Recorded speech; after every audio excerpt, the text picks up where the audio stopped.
देवादिदेव 1008 श्री पार्श्वनाथ भगवान की जय। देवादिदेव वर्तमान जनशासन नायक महावीर भगवान की जय। परम पूज्य आचार्य श्री विद्यासागर जी मुनि महाराज की जय। परम पूज्य आचार्य श्री समय सागर जी मुनि महाराज की जय। परम पूज्य 108 गुरुवर्य श्री प्रमाण सागर जी मुनि महाराज की जय। 3 कम 9 करोड़ मुनिराजों की जय। श्रीमद जैन धर्म की जय। जिनवाणी माता की जय। आइए भारतीय औषधि शास्त्र का चैप्टर हम आगे बढ़ाएं। पिछली बार हमने देखा था कि हमारी प्रकृति किस प्रकार की है। ये पंडित जी कुल जय श्री राम। मिलाकर कुल ये मिलाकर है 15 टेबल से कुमार।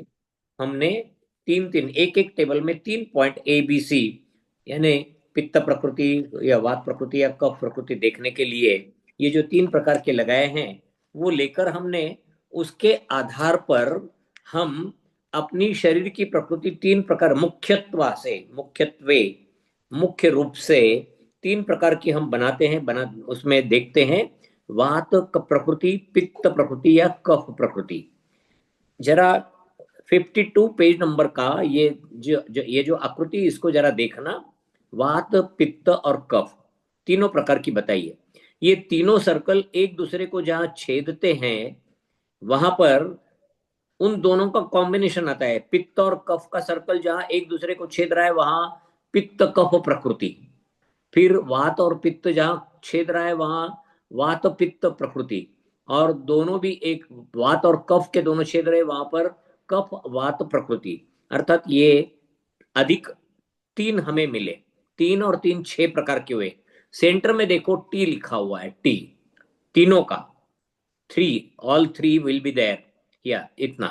ये जो है इसमें वात पित्त कफ की एकत्रीकरण होकर प्रकृति बनती है। इस प्रकार तीनों वात पित्त और कफ ये गुण ध्यान में लेते हुए हमें कुल 7 प्रकार की प्रकृतियां प्राप्त होती है। 3 वात पित्त कफ, 3 कॉम्बिनेशन में और एक तीनों की मिलकर इकट्ठा।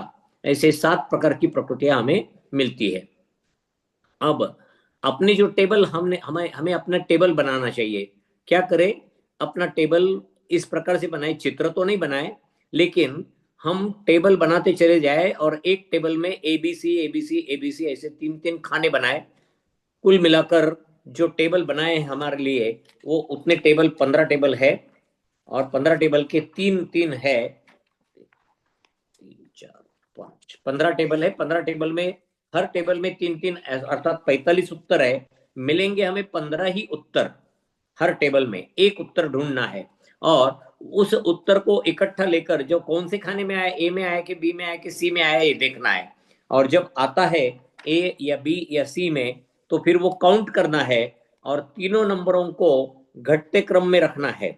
ऐसे नंबरों को हमारे ए का काउंट कितना है, बी का कितना है, सी का कितना है। बी का ज्यादा आया तो उसको ऊपर, सी का कम आया उससे नीचे, ए का उससे कम उसके नीचे। ऐसे हम घटते क्रम में रखेंगे। और जो सबसे बड़ा नंबर होगा वो हमारा प्राइमरी दोष वाला नंबर होगा। मतलब हमारे उत्तर पित्त वाले टेबल पर ज्यादा आ रहे हैं तो हमारी पित्त प्रकृति हुई। ऐसे ही किसी के कफ प्रकृति पर आएंगे, किसी के वात प्रकृति पर आएंगे। तो कौन सी प्रकृति है ये मुख्य प्रकृति ये पहले तय करें। और फिर उसके बाद उन्होंने ये भी कहा है कि अगर यहाँ पर बताया है कि नंबर वो प्राइमरी नंबर आएगा, फिर उसके बाद में जो नंबर आएगा सबसे बड़ा प्राइमरी नंबर, उसके बाद का नंबर जो आएगा वो सेकेंडरी दोष है। तो यहाँ पर ए अगर उत्तर ज्यादा है तो वात प्रकृति, बी उत्तर ज्यादा है तो पित्त प्रकृति, और सी अगर ज्यादा है तो कफ प्रकृति है। और फिर ए और बी के उत्तर मिलकर दोनों मिलकर ज्यादा है तो वात पित्त कफ प्रकृति। मतलब जो कॉम्बिनेशन हमने देखे वो कॉम्बिनेशन यहाँ से शुरू होते हैं कि वात पित्त मतलब ए और बी कहो, बी और सी कहो, ए और सी कहो। तो ये अलग अलग कॉम्बिनेशन की प्रकृतियां मिलेगी। वात पित्त, पित्त कफ, वात कफ प्रकृति मिलेगी। और अगर तीनों के भी बराबर उत्तर आए ABC के तो अपनी त्रिदोष प्रकृति है, ये ध्यान में आता है। अच्छा, त्रिदोष प्रकृति बहुत कम लोगों की होती है। अधिकतर किस प्रकार की होती है? मिक्स टाइप की, या तो वात पित्त की रहेगी, पित्त कफ की रहेगी, या वात कफ की रहेगी। लेकिन मुख्य प्रकार से अगर देखें तो मुख्यतः से हम देख सकते हैं अपनी वात प्रकृति है या पित्त प्रकृति है या कफ प्रकृति है, ये देखा जाता है। खैर, इन दोषों का संतुलन और असंतुलन क्या है, ये देखना है।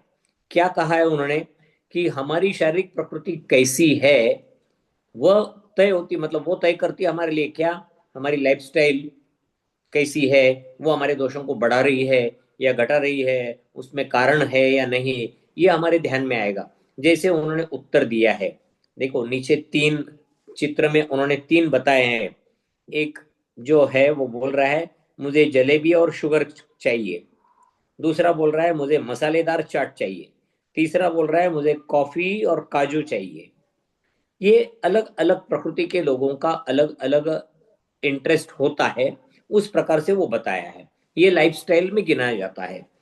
अब इसमें ये जो कहा है जैसे कफ, कफ अगर ज्यादा रहा किसका रहता है, तो वो उन्होंने कहा कफ यह मूल में भारी होता है, वजनदार।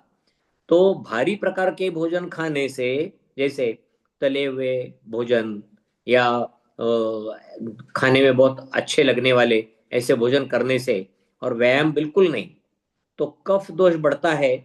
तो कफ दोष के चांसेस अगर बढ़ेंगे तो वजन ज्यादा बढ़ता है। कफ दोष प्रकृति वालों का वजन ज्यादा होता है, या थोड़ा सा भी खाया उन्होंने तो उनका वजन बढ़ने लगता है, ये कफ प्रकृति का लक्षण है। ठीक, कोई लोग कहते हैं हम तो कुछ नहीं खाते, कम खाते, फिर भी हमारा वजन बढ़ते चला जा रहा है, ये उनकी कफ प्रकृति होने के कारण वजन बढ़ने का दोष आता है। कभी कभी कहा जाता है कि उनको सिर्फ हवा पानी पर रखो तो भी वजन बढ़ रहा है, नहीं ऐसा नहीं, वो तो उनका जो बढ़ता है वजन वो उनके कफ प्रकृति के कारण, और इसमें कफ प्रकृति के कारण होने के कारण से वहां पर उनका वजन बढ़ने लगता है। दूसरा जो है वो है पित्त, पित्त के बारे में। कफ भारी मतलब हेवी है तो वजन ज्यादा, पित्त गर्म है तो गर्म मतलब पेट में गर्मी होना है, अर्थात एसिडिटी होना, जलन होना। ध्यान में क्या लेना है, कफ भारी हेवी होता है, पित्त गर्म होता है, और वात हलचल करने वाला होता है। अब पित्त गर्म है तो पित्त जिसका बढ़ा हुआ है वो क्या करता है, अक्सर कैसा होता है, क्यों होता है उनका, गर्म भोजन करते हैं, मसालेदार तीखे भोजन करते हैं, ज्यादा गुस्सा करते हैं, तो पित्त दोष बढ़ जाता है उनका। तो पित्त दोष बढ़ने से उनकी पित्त प्रकृति हो जाती है। और फिर पित्त के अनेक रोग होते हैं। पित्त के रोग कौन से हैं, उन्होंने कहा एसिडिटी हो जाना, पूरे शरीर में अंगार हो जाना, गर्म हो जाना, बहुत ज्यादा पसीना आने जैसा लगना, वगैरह वगैरह, ये जो होते दोष, ये उनके पित्त, गर्म पित्त के कारण से उनके होने वाले रोग या दोष उनमें देखे जाते हैं। तीसरा बताया गया है वात हलचल। वात मतलब वायु, वायु आपको मालूम है वायु एक जगह रुकती नहीं, वैसे वो एक जगह नहीं रुकती, मतलब हलचल करते रहती है।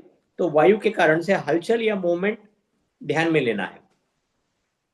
ज्यादा हलचल करने से, जैसे ट्रैवल किया हमने, ज्यादा यात्रा की, अपने घर से बाहर निकले, बहुत घूम कर आए, तो वात दोष बढ़ जाता है। और वात दोष बढ़ने से होने वाली तकलीफें हमें होती है। क्या होता है वायु से, वायु शरीर में बढ़ गया, देखो पानी जो होता है, हवा ज्यादा चली तो इकट्ठा, एक जगह पर इकट्ठा हुआ पानी जल्दी सूख जाता है। वैसे ही ज्यादा हलचल से शरीर सूख जाता है, शरीर सूख जाता है, बारीक हो जाता है। इससे ठीक प्रकार से शरीर में मल का मूवमेंट भी नहीं होता। मल, मल मतलब हम कहते हैं आंतों में से निकलने वाला मल, या फिर आप कह सकते हो पेशाब के माध्यम से निकलने वाला मल, ये जो होते हैं ये मल ज्यादा निकल नहीं पाते हैं, और मल का मूवमेंट नहीं होता है, तो वात के दोष बढ़ने लगते हैं। और वात के दोष जब बढ़ते हैं तो अनेक प्रकार के रोग उसके माध्यम से होते हैं। इससे कहते हैं शरीर में कब्ज हो गया, कब्जियत हो गई, कब्ज हो जाना अर्थात कॉन्स्टिपेशन आदि आदि होना, इसके लिए कहा जाता है।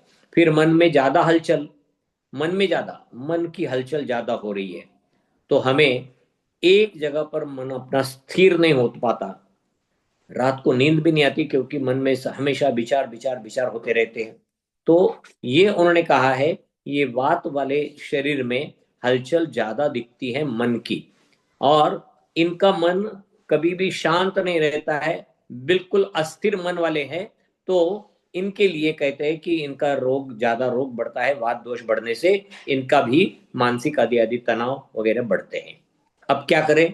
हमने ध्यान में ले लिया हमारा कफ प्रकृति है या पित्त प्रकृति है या वात प्रकृति है, तो हमें अपने आप में संतुलित रखना है।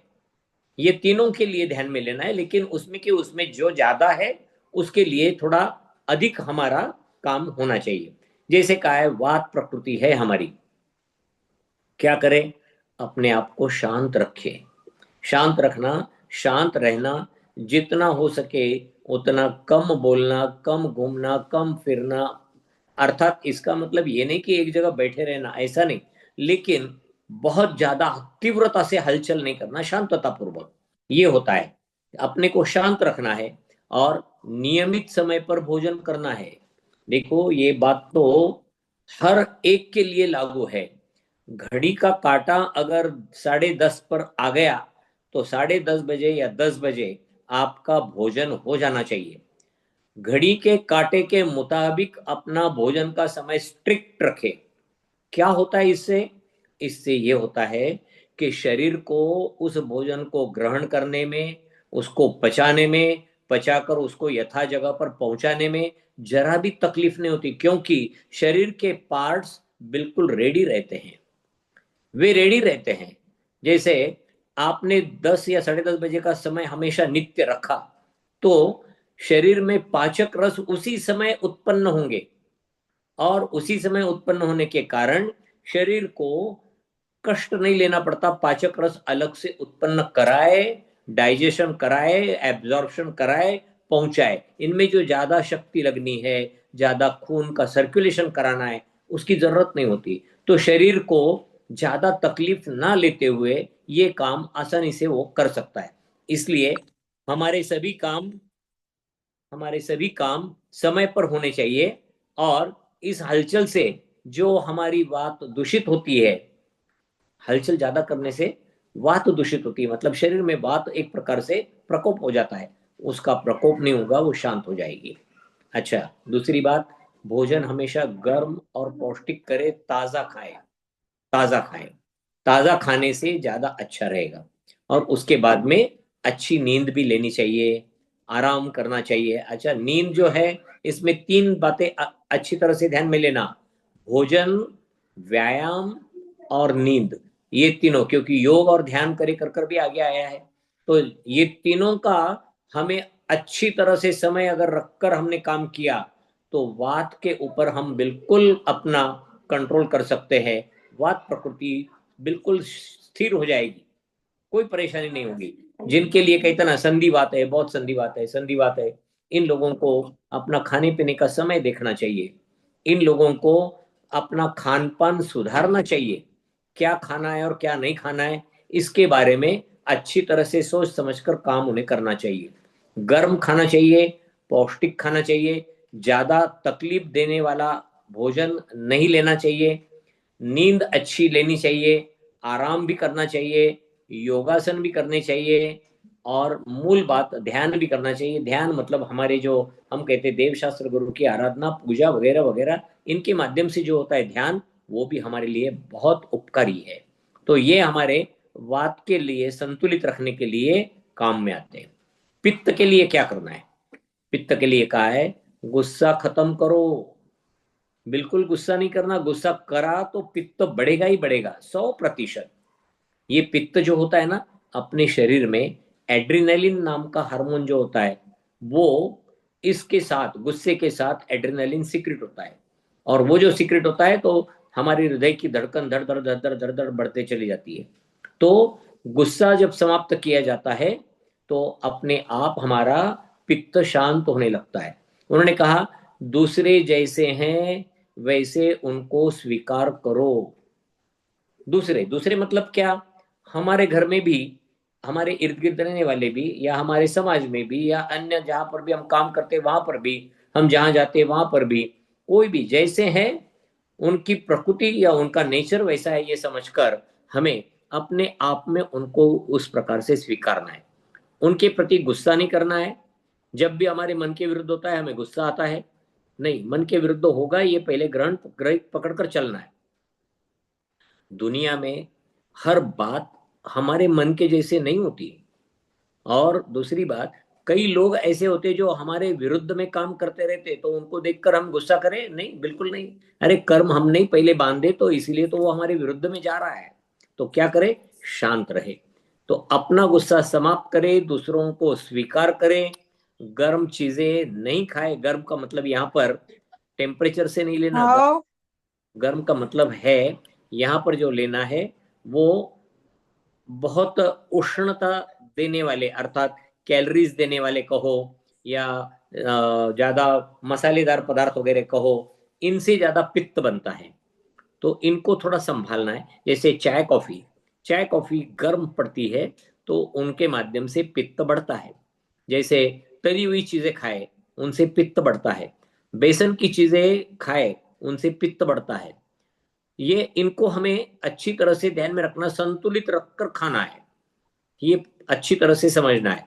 और क्या करें, थोड़ा सा मन को शांत रखने के वजह से काम या एक्सरसाइज जो है वो जरूर करें। बागवानी कही है, गार्डनिंग, गार्डनिंग बहुत अच्छा है। इसके साथ में ऊपर का जो ध्येय है ना, योग और ध्यान, वो भी यहाँ पर अप्लाई करना चाहिए। क्योंकि ध्यान से भी हमारा गुस्सा या मन की शांति अशांति समाप्त होती है, मन शांत होने लगता है। तो योग और ध्यान यहाँ पर भी लगेगा। अच्छा, उसके आगे उन्होंने दिया है तीसरा बिंदु, कफ के लिए। कफ प्रकृति, कफ प्रकृति जो, कफ प्रकृति वाले जो होते हैं, हम सबको मालूम है कैसे होते हैं वो।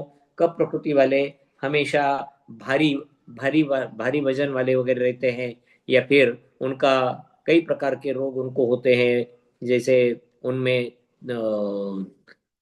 छाती में बलगम वगैरह जमा होना, या कफ की प्रकृति, गले में खराश ज्यादा होना, श्वास सांस अच्छी सुदृढ़ता से नहीं आना, वगैरह वगैरह, ये जो होते हैं, ये हमारे लिए उन्होंने कहा है कफ अगर कम करना है तो आपको व्यायाम जरूर करना चाहिए।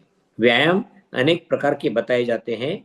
आजकल तो व्यायाम के बारे में आपको बहुत सारा मार्गदर्शन मिल सकता है।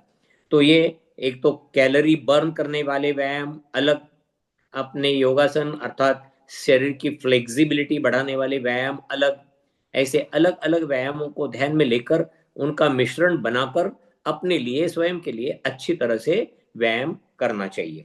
उससे क्या होता है, जब भी व्यायाम करते हैं तो कफ का नाश होता है। शरीर में जो जमा है कफ, वो समाप्त होने लगता है। और उसके साथ में हमेशा जिनको कफ प्रकृति है वे तली हुई वगैरह वगैरह वस्तुओं का बिल्कुल स्वीकार नहीं करें। वे क्या करें, हल्का और सूखा भोजन करें। हल्का भोजन करें, सूखा भोजन करें। जैसे सब्जी खाई है तो सब्जी में ज्यादा तेल का अंश नहीं होना चाहिए, मसालेदार या गिरी जिसमें होती है ज्यादा, ऐसी नहीं होनी चाहिए। ग्रेवी कहते हैं आप लोग उसे, वो ज्यादा नहीं होनी चाहिए। हाँ, सब्जी ज्यादा हो। तो ऐसी सब्जी जो खाने खाते हैं उनसे कफ का नाश होता है। हमें भी कहा गया है कि जो रेशे वाली सब्जियां हैं, हरे पत्तेदार सब्जियां हैं, ये अगर खाएंगे आप तो आपका वजन कम होगा। क्यों कम होगा? क्योंकि इनके माध्यम से कफ समाप्त होता है हमारे शरीर का, इसलिए वजन कंट्रोल में रहता है। सक्रिय रहना है, खेलते रहना है। खेलो खेलो मतलब क्या? जी हाँ, खेलना मतलब जो भी हमें जो जो पॉसिबल है उम्र के हिसाब से वो जरूर खेलना चाहिए। कभी कभी छोटे बच्चों के साथ उनके बीच में खड़े रहकर खेलने में बड़ा आनंद आता है। बच्चों को भी अच्छा लगता है, हमें भी अच्छा लगता है खेलना कभी कभी उनके साथ, कोई गलत नहीं है उसमें। और बच्चों को सक्रिय रखना है, उनको भी और उनके साथ अपने स्वयं को भी। अगर क्रिकेट खेल रहे हैं उनके साथ, उन्होंने बॉल दूर मारी है तो हम स्वयं थोड़ा चलकर दौड़ लगाकर वहां पर जाकर लेकर आए। बच्चों को नहीं कहे जाओ आप लेकर आओ, कर नहीं, ऐसा नहीं। खेल खेल के मुताबिक खेल खेलना है। इससे क्या होता है, शरीर की सक्रियता बनी रहती है। हर जॉइंट, शरीर का हर जॉइंट फ्लेक्सिबल होने के कारण अकड़न नहीं आती उसमें। और अकड़न नहीं आती है तो निश्चित रूप से हमारा कफ भी बढ़ेगा नहीं शरीर में। और इसके लिए एक बात और कही है उन्होंने, अधिक नहीं सोए। सोने के लिए टाइम उसका लिमिटेड होना चाहिए। जैसे कहा गया है 24 घंटे का दिन है तो अधिक से अधिक 1/3 पीरियड सोने में गुजारें। जैसे दोपहर को खाना खाने के बाद वयोवृद्ध लोग आधा घंटा लेटे, कोई दिक्कत नहीं, बाकी का 7 साढ़े 7 घंटा जो है उनकी वो रात्रि में हो जाए नींद। जल्दी सोए, जल्दी उठे। जल्दी सोने से वात पित्त कफ तीनों भी बढ़ते नहीं है। और सवेरे जल्दी उठने से कई प्रकार के फायदे होते हैं, ऑक्सीजन भी अपने अपने लिए अच्छा मिलता है। इन सभी बातों को हमें ध्यान में रखना है। आगे क्या दिया है देखो, क्या दिया है उन्होंने। उन्होंने कहा है कि बीमारी में क्या करें, हमारे लिए बीमारी में हम क्या करें। देखो ये सब बच्चों को समझाना है। बच्चों के लेवल पर उतर कर समझाने से कई प्रकार के प्रश्न हम बगैर आंसर किए छोड़ रहे हैं। लेकिन बच्चों के हिसाब से उनको समझाते समय उन्हें ये कहना है कि एक्सरसाइज आपके लिए कितना जरूरी है, आपको खाने पीने की बातें यथा योग्य समय पर खाना क्यों जरूरी है। रोटी सब्जी दाल चावल, देखो हमें पाठशाला में अगर हम बच्चों को कहेंगे तो घर पर बच्चे उस प्रकार से रहते हैं, वो बिल्कुल उसका पालन करते हैं। माँ अगर कहेगी, घर के लोग कहेंगे तो वो सुनेंगे नहीं। उनको लगता है माँ तो बोल रही है, मेरी माँ है, मेरी माँ थोड़ी मुझे डांटेगी, कुछ नहीं करेगी। लेकिन हम क्लास में पढ़ाते हैं या स्कूल में पढ़ाते हैं तो बच्चे बिल्कुल उसका अच्छी तरह से समझते हैं सब बातें, और उसको लेकर अपने काम अच्छी तरह से करते हैं।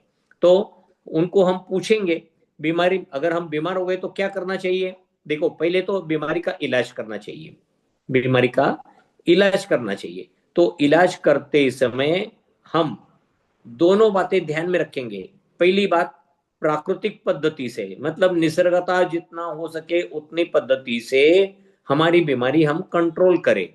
और फिर दवाइयां अगर लेनी है तो दवाइयां ये हमेशा अहिंसक दवाइयां रहे, दूसरों को मारकर बनाई गई हुई दवाइयां ना लें। जैसे उदाहरण के तौर पर छाती में कफ हुआ है, खांसी आ रही है, और खांसी में जो बनाया जा रहा है एक्सपेक्टोरेंट मिक्सचर एलोपैथी में, उनमें वो मध का इस्तेमाल करते हैं, मीठा लगना कर कर। नहीं, मध वाली दवाइयां नहीं लेनी चाहिए। तो मध में क्या है, डेफिनेटली कई प्रकार के मधुमक्खियां, उनके एग्स, उनके अंडे, उनके जो छोटे छोटे बच्चे वहां पर रहे उनको निचोड़ कर ही तो बनाया जाता है मध। उसी को निचोड़ कर, उनका जो छत्ता होता है उसको निचोड़ते समय इन सब का रस उसी में मिक्स हो जाता है, और ये अपने आप में बहुत घातक है। उसमें ये भी है कि कई प्रकार के जीवों की उत्पत्ति भी होते रहती, क्योंकि मध में उनके मधुमक्खियों की ही जाति के त्रस जीव उत्पन्न होते रहते हैं। ये जैन दर्शन का कहना है, अन्य कोई भी मानता नहीं। वो तो मध को बहुत अच्छा मानते हैं, लेकिन नहीं, हमने देखा है जब मध्यमास मधु का त्याग करना उस समय हमने उसकी सब चर्चा की हुई है। तो ये बातें ध्यान में रखना, अहिंसक अहिंसक तरीकों से बीमारी का इलाज करना। जैसे अब खांसी आ रही है, बिल्कुल पहले नाना जी नानी जी दादाजी दादी जी बताते थे क्या करे, खड़ी शक्कर की पाउडर ले, और उसके साथ काली मिर्च की भी बिल्कुल महीन पाउडर उतनी ही ले, दोनों इकट्ठा ले, आधा चम्मच दोनों मिलकर, और उसकी फक्की रात को सोते समय मुंह में डालकर उसको अच्छी तरह से चूस कर सो जाए। उसके ऊपर पानी नहीं पीना। ये इससे क्या होता है जी, गले में जो खराश है वो सब निकल जाती है। तो ये जो अहिंसक तरीके से प्राकृतिक तरीके से इलाज है, इसके माध्यम से हमारे कई प्रकार के रोग ठीक हो सकते हैं। ये आपको जो कहा जाता है ना दादी जी का बटुआ, उसमें कई प्रकार को आपको इलाज मिल सकते हैं।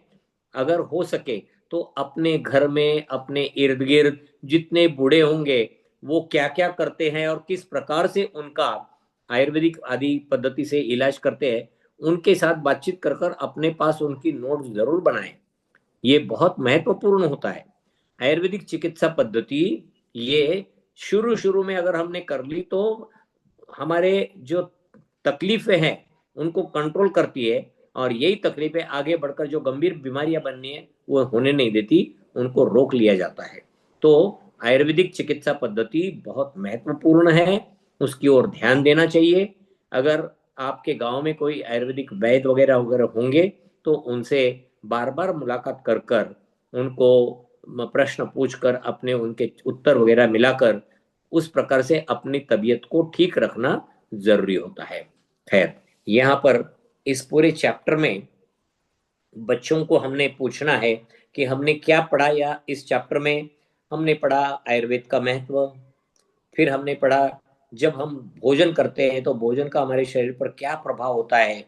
उस प्रकार से पहले भोजन की क्या बातें, भोजन कैसा होना चाहिए, कौन सा होना चाहिए, किस प्रकार करना चाहिए, कब करना चाहिए, ये सब प्रश्न उसमें आते हैं।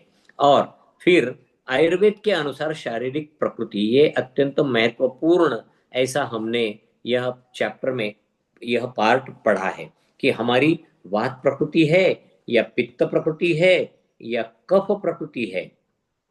तो ये तय करना पहले, और फिर अगर हमारा वात बहुत बड़ा हुआ है या कफ बड़ा हुआ है या पित्त बड़ा हुआ है, तो उसको हम भोजन से ही कैसे दूर करें, एक्सरसाइज से कैसे दूर करें, अपनी लाइफस्टाइल कैसे सुधारें, अपने रोज के बर्ताव में, लाइफस्टाइल में, रोज के रहने में क्या क्या गलतियां हम कर रहे हैं वो देखना। देखो आजकल की जो पीढ़ी है, कंप्यूटर और टीवी के कारण, स्क्रीन के कारण बहुत देर तक रात को जगती है।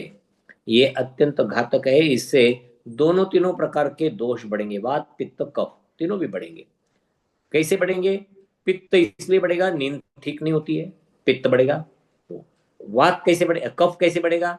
जब ज्यादा जागते हैं तो उनको भूख लगती है, भूख लगती है तो रात को कुछ ना कुछ खाते हैं, डाइजेस्ट नहीं होता है और इंसुलिन बराबर काम नहीं करता है। उनका शरीर में शुगर खून की बढ़ती है तो वो ट्रांसपोर्ट की जाती है फैट में, और उनका वजन बढ़ने लगता है। और तीसरी बात, वात मतलब कमर का दर्द, मान का दर्द, कम चलते हुए जोड़ों में दर्द, ये सब उनके बढ़ने लगते हैं। ये पित्त वात वात का प्रकोप, ये सब उनके होते हैं। समय पर भोजन नहीं, समय पर एक्सरसाइज नहीं, समय पर नींद नहीं, इनके कारण से ये सब बढ़ने लगते हैं। ये बच्चों को हम बचपन से ही पढ़ाए, अगर बचपन से ही उनको सिखाए, तो निश्चित रूप से बच्चे ये देखेंगे कि नहीं भाई, मुझे अपने तबीयत या अपना फिटनेस रखना है। तो बच्चों को फिटनेस के बारे में अवेयर करने के लिए ये चैप्टर बहुत महत्वपूर्ण है, और बच्चों को इसमें अच्छी तरह से सब समझाना है। वात पित्त कफ क्या होता है इसके बारे में बताया है। फिर उसके जो अलग अलग क्वालिटी, मतलब किस प्रकार की है, जैसे हमारा शरीर का ढांचा किस प्रकार का है, जाड़ा मोटा है कि दुबला पतला है एकदम, या मीडियम है, किस प्रकार का है, ऐसा देखना है। फिर हमारा चलना कैसे है, ढीले चलते हैं या फास्ट चलते हैं, कैसा है, वो देखकर, मतलब ये सभी हमारे जो 15 टेबल है, उन 15 टेबल को बच्चों को अच्छी तरह से समझाकर उनको अपनी प्रकृति का तय करने के लिए लगाना है। ये अगर हम कर ले तो बच्चे अभी से जान जाएंगे उनकी कफ प्रकृति है। जैसे मोटे बच्चे हैं तो उनकी वात प्रकृति है, अगर पित्त प्रकृति है, कफ प्रकृति, वात नहीं कफ प्रकृति है। अगर उनकी एसिडिटी या पेट की तकलीफ ज्यादा है तो पित्त प्रकृति है, या वे गुस्सेल है तो पित्त प्रकृति है। अगर उनके जोड़ों में चलने में उठने में उनको तकलीफ हो रही है इसी उम्र में, तो उनका वात प्रकृति है, वगैरह वगैरह। ये हम उनके पूरी जानकारी के माध्यम से हम ले सकते हैं, और अपनी अपनी प्रकृति निकालने के लिए बच्चों को प्रेरित करना है। इसलिए इन 15 टेबल्स पर आपको ज्यादा ध्यान देना पड़ेगा। इन 15 टेबल्स को हम अपने लिए अच्छी तरह से समझ ले कि भूख अगर है तो वात प्रकृति में कैसी होगी, पित्त प्रकृति में कैसी होगी, और कफ प्रकृति में कैसी होगी। तो भूख कभी लगती कभी नहीं लगती है, या फिर बहुत ज्यादा भूख लगती है, या फिर भूख बिल्कुल मध्यम, कभी लगी कभी नहीं लगी, मध्यम मध्यम है, ज्यादा नहीं है। तो ये जो है, इनको अच्छी तरह से टेबल 15 भी जो है, 15 त्रिक 45 बिंदु है उनके, उनको अच्छी तरह से ध्यान में ले, और बच्चों के लिए उसके माध्यम से उनकी प्रकृति निकालने के लिए पहले उनको प्रेरित करें। ये आप उनको अपने सामने बिठाकर क्लासरूम में उनको इस प्रश्नों के उत्तर ढूंढने के लिए निकाले। 15 टेबल्स में से जो 45 प्रश्न है उनके, कि पसीना कम आता है कि ज्यादा आता है कि बिल्कुल नहीं आता है, क्या है, ये देखने के लिए अगर हमारे सामने बैठकर अगर वो करे तो उनको एबीसी एबीसी एबीसी कर कर निकालना है, और फिर उसके माध्यम से ज्यादा अगर उत्तर होंगे, कौन सा, ए ज्यादा उत्तर रहा तो वात प्रकृति है, बी ज्यादा उत्तर रहा तो पित्त प्रकृति है, सी ज्यादा रहा तो कफ प्रकृति है, ये उनको अच्छी तरह से समझाना है। और उनके माध्यम से उनको इसके माध्यम से उनकी प्रकृति का उन्हें एहसास करा देना है। एक बार एहसास करा दिया तो वो उस बारे में सजग रहेंगे। हमेशा उनको याद रहेगा कि हमें पाठशाला में मालूम पड़ा कि मेरी प्रकृति पित्त प्रकृति है या मेरी प्रकृति कफ प्रकृति है, तो वो उसके प्रति सजग रहकर हमेशा काम उसी रूप में खाना खाने के लिए वगैरह वगैरह ध्यान रखकर करेंगे। आइए, यहाँ पर हमारे लिए जो ये चौथे नंबर का चैप्टर है भारतीय औषधि शास्त्र, ये हमारा पूरा हो गया है। इसके आगे का कोई निर्देशन है क्या, कौन सा चैप्टर लेना है?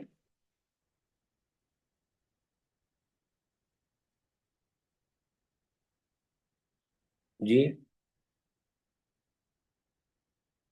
दीदी, ओ आगे का जो बताया। सॉरी हाँ। सॉरी, मैं म्यूट पे बोल रही थी। हाँ। हम चाहे तो सात का साथ भी शुरू कर सकते हैं, और कौन यदि सा? आप चाहें ये नेक्स्ट चैप्टर सात का साथ, या फिर हम शिशुशाला भी ले सकते हैं। नहीं, कौन से कितने नंबर का चैप्टर आप बोल रहे थे? ये फिफ्थ नंबर का चैप्टर है, सात का साथ, कुमारशाला का ही नेक्स्ट चैप्टर। ने मेरे इसमें आचार्य कुंद कुंद की कहानी बताई है, 5 नंबर। नहीं, इसमें तो नहीं है। मेरे पास जो आया है जी जी जी। उसमें आचार्य कुंद कुंद की कहानी है। साथ का साथ आगे दिया है क्या? हाँ है, हाँ। आगे। आगे है वो, हमारे लिए आगे दिया गया है। अच्छा, तो ये वाला 7 नंबर चैप्टर। का है, 7 नंबर का चैप्टर है, इसमें 5 नंबर का चैप्टर है। ठीक है, अच्छा। कोई बात नहीं। हर कोई अपना 7 नंबर का चैप्टर निकाल ले, उसको हम शुरू करेंगे। सात मतलब यहाँ पर क्या दिए हैं? 7 तत्व, तत्वों के बारे में दिया है। तो ध्यान में ये रखना है, हमारे यहाँ पर 3 बातें महत्वपूर्ण: 6 द्रव्य, 7 तत्व, 9 पदार्थ। ध्यान में रखना। हाँ, एक 6। सेकंड। जय जिनेन्द्र, जी। सॉरी मैं बीच में जी। डिस्टर्ब कर रही जी। हूँ। हाँ। दीदी, मैं बस ये पंडित जी ये भी बोलना चाह रही थी कि हम जो बुक्स में से पढ़ते जा रहे हैं, उसकी एक्टिविटी बुक जो है, हम उसकी भी एक्सरसाइज अगर साइमल्टेनियसली करते जाएं तो कहीं कहीं अगर डाउट लगता है तो वो हमारा भी कॉन्सेप्ट क्लियर हो जाएगा। नहीं, मुझे ऐसा लगता है कि एक्टिविटी बुक आप जस्ट उसको अच्छी तरह से ऑब्जर्व करें। उसमें हम्म। अगर आपको कोई अड़चन आती है तो आप प्रश्न यहाँ पर पूछ सकते हो, लेकिन ओके। एक्टिविटी बुक लेंगे तो सब डिटेल में पढ़ाना पॉसिबल नहीं होगा, जी। क्योंकि सेम हियर हफ्ते में दीदी, एक आप दिन है, अपने हफ्ते में क्वेश्चंस एक दिन लेके है। आइए। जैसे कि हमने हम्म कई बार मैसेज में भी भेजा है, और आप सबको ज्ञात हम्म है कि पंडित जी क्लास में रोज 10 मिनट पूर्व ही आते हैं। तो आप हम्म। प्लीज 10 मिनट पूर्व ज्वाइन करिए। आपके लिए ही हम लोगों ने ये ठीक है। फैसिलिटी स्टार्ट की है कि पंडित जी से रिक्वेस्ट किया गया है। तो आप सब लोग प्लीज प्लीज अपने डाउट्स लेके आइए 10 मिनट पहले क्लास ठीक में, है। और उसी समय आप सब लोग डिस्कस कर लीजिए, अन्य कोई भी यूजुअली डाउट्स यूजुअली चलेंगे। 15 मिनट पहले कर दीजिएगा। हम्म। 6:45 पर हम इकट्ठा आएंगे, और 15 मिनट चर्चा कर सकते हैं। किसी का कोई अड़चन, कोई डिस्कशन, कोई सजेशन, ये सब हम एक्सेप्ट करेंगे, कोई उसमें कोई दिक्कत नहीं है। जी, मेरी ओके, किताब में थैंक भी यू। ना 5वां नंबर में आचार्य कुंद कुंद की कहानी है, हाँ। कुआंचल। नहीं तो उसी जिसमें आचार्य कुंद की कहानी, उसमें 7 नंबर का चैप्टर निकालिए, 7 का 7। जी, ठीक है। हाँ। किसी किसी किताब में 5वें नंबर का चैप्टर है, किसी किताब में 7वें नंबर का चैप्टर है, 7 का 7। ठीक है। 7 मतलब 7 तत्व, ये तत्व के बारे में रहेगा। साइड में बताया है उन्होंने, फिर क्या वो है हम एग्जाम। जानेंगे। जीव, अजीव, असरो, बंध, संवर, निर्जरा, मोक्ष, ये 7 तत्वों के बारे में बच्चों को समझाने का प्रयास इसमें किया गया है। देखो, इसमें ये बताया गया है कि पहले तो उन्होंने कहा है कि प्रश्न कुछ बच्चों को पूछे एज यूजुअल। क्या आप कभी कभी शांति का अनुभव करते हैं? बिल्कुल मन में शांत होकर बैठे हैं, या शांत जगह पर जाकर बैठे हैं? तो क्या वहां पर आपको शांति लगती है क्या, या मन की उथल पुथल चालू ही रहती है वहां पर? ये पहला प्रश्न रहेगा। फिर ऐसे कौन से कार्य जो आपको शांति देते हैं, बच्चों को पूछना है कौन से कार्य। अक्सर उनका उत्तर रहेगा मंदिर में आने के बाद, नहीं मंदिर की बात तो है ही, वहां तो शांति मिलेगी। बाहर और भी हम क्या काम करते हैं तो शांति मिलती है। जैसे हम कोई किताब पढ़ते हैं, बहुत पसंद आई किताब, मन लगाकर पढ़ रहे हैं, तो उसमें हमारे मन को शांति प्राप्त होती है, मन शांत हो जाता है। ऐसे तो इनको देखना है। क्या कभी कभी आप बहुत दुखी होते हो क्या? जी हाँ, बच्चे अक्सर दुखी होते हैं। बच्चे क्या, बड़े भी दुखी होते हैं। जब अपने मन के विरुद्ध होता है तो दुखी हो जाते हैं। हाँ, दुखी हो जाते हैं। कौन कौन सी बातें मन के विरुद्ध चलने वाली, वो उनसे पूछना है। फिर उसके बाद में आपके दुखी होने के जो कारण और भी आप जानेंगे वो बताइए, और उसको देखकर फिर हम कहेंगे देखो इसका सबका मूल कारण तो होता है कर्म। और कर्म के संदर्भ में यहां पर आएगी 7 तत्वों की बातें। मूल तत्व तो होते हैं दोनों, जीव और अजीव। अजीव में लिया पुद्गल। जीव और पुद्गल जब इकट्ठा आते हैं तो बनता है जो कर्म और नो कर्म हम कहते हैं ना, वो बनते हैं। कर्म आत्मा के साथ बंधे हुए, नो कर्म मतलब शरीर आदि आदि। इस प्रकार इसका इसकी चर्चा करने के लिए यहां पर 7 का 7 ये शब्द इस्तेमाल कर कर ये एक 7वां चैप्टर लिया गया है। तो परिचय देना है उनको, उनको परिचय के बारे में पूछना है कि ये 7 तत्वों के बारे बारे में हम जानेंगे जो हमें मोक्ष देने वाले हैं सीधा। तो मोक्ष देने वाले हैं ऐसे तत्वों के लिए हम बेसिकली शुरुआत कर रहे हैं। परिचय, पहले इंट्रोडक्शन उनकी। क्या इंट्रोडक्शन है? क्या आपने कभी अपने आसपास गौर से देखा है, तिरंज हो मनुष्य हो कोई भी, सभी को ऐसा लगता है कि मुझे सुख चाहिए, दुख कभी नहीं चाहिए। किसी को भी नहीं लगता कि मैं दुखी हो जाऊं। तो फिर सुख चाहिए तो सुख पाने के लिए प्रयास भी करते हैं, फिर भी दुख ही महसूस होता है। कई प्रकार के रोग उनके शरीर में या हमारे शरीर में होते हैं। कभी कभी हम अपने गरीबी से दुखी पा होते हैं। कभी कभी हमें जो चीजें चाहिए वो नहीं मिलती है। धन नहीं मिलता है, घर नहीं मिलता है, हमें बच्चे नहीं है, आदि आदि कारणों से हम दुखी होते हैं। हमारे दुख का जो सही कारण, मूल कारण है, इन दुखों के पीछे जो मूल कारण है उसको हम नहीं पहचानते। और उससे संबंध, दुखों से संबंधित जो भी रहेंगे, या परिस्थिति कहो या व्यक्ति लोग कहो, उनको हम दोष देते रहते हैं, अरे उनके कारण से मेरा ऐसा हुआ, अरे उनके कारण से मेरा ऐसा हुआ। ऐसा नहीं होता है। जो होता है उसका मूल कारण क्या है, ये मेरे ही हिस्से में क्यों आया, अन्य को तो नहीं हो रहा है, मुझे क्यों हो रहा है, ये जो कारण है उस दुख का सही कारण। और अगर वो कारण हमें मालूम पड़ते तो उनसे कैसे हम बचे, इसका उपाय क्या है, ये हमें जानने के लिए यहाँ पर ये 7वें नंबर का चैप्टर यहाँ पर लिया जा रहा है। देखो, इसमें कहा है कि एक एक्सप्रेस ट्रेन की यहाँ पर उपमा दी गई। अगले पेज पर उपमा दी गई है एक एक्सप्रेस ट्रेन। और क्या करें आप बैठ जाए उसमें, एक्सप्रेस ट्रेन में 1 2 3 4 5 6 7 नंबर की ट्रेन है, और फिर उस ट्रेन में बैठकर अनोखे सफर पर जाएंगे। ये स्टेशन, ये एक्सप्रेस ट्रेन अलग अलग स्टेशनों पर रुकेगी, और जीव नाम के स्टेशन से लेकर मोक्ष नाम के स्टेशन तक हम इसी के माध्यम से यात्रा करेंगे। और इसी के माध्यम से यात्रा करते समय हमें जो 7 स्टेशन मिलते हैं, उन 7 स्टेशनों के माध्यम से ही 7 तत्वों को हम जानेंगे। यही 7 तत्व है। तो तत्वों के बारे में हम जानेंगे। बच्चे आपसे पूछेंगे पहला प्रश्न, तत्व मतलब क्या? तत्व किसे कहते हैं, क्या है तत्व? तो यहां पर दिया नहीं है, लेकिन हमें मालूम होना चाहिए। तत्व में यहां वस्तु का स्वरूप आगे दिया गया है। आगे शब्द संपदा तत्व, ऊपर ट्रेन के ऊपर का चित्र। शब्द संपदा तत्व का अर्थ है वस्तु का स्वरूप। तत्व, देखो, तत् का मतलब होता है वह पदार्थ, और वह पदार्थ का पदार्थपना, पदार्थ का पदार्थपना उसे कहते तत्व, यानी वस्तु का स्वरूप। कोई भी वस्तु हमने देखा तो उस वस्तु का किस प्रकार से स्वरूप है, उस स्वरूप को कहते हैं उस वस्तु का तत्व। इस प्रकार तत्व का अर्थ होता है वस्तु का स्वरूप। सही तत्व का श्रद्धान करो, अर्थात वस्तु के सही स्वरूप का श्रद्धान करो। उसका सही सही स्वरूप क्या है वो देखो, उसे जानो और फिर उसका श्रद्धान करो। सबसे पहले स्टेशन नंबर पर पहला आया है जीव तत्व। ये सबसे पहला है। देखो जीव के बारे में क्यों लेना है, सबसे पहले हम स्वयं जीव है और जो भी मोक्ष वगैरह होना है वो तो जीव का ही होना है। कल्याण किसका होना चाहिए, जीव का होना चाहिए। सुख किसको होना चाहिए, जीव को होना चाहिए। दुख किसका हटना चाहिए, जीव का हटना चाहिए। अतः पहले नंबर पर स्टेशन लिया गया है जीव, वहीं से ट्रेन छूटेगी। ये पहला स्टेशन है।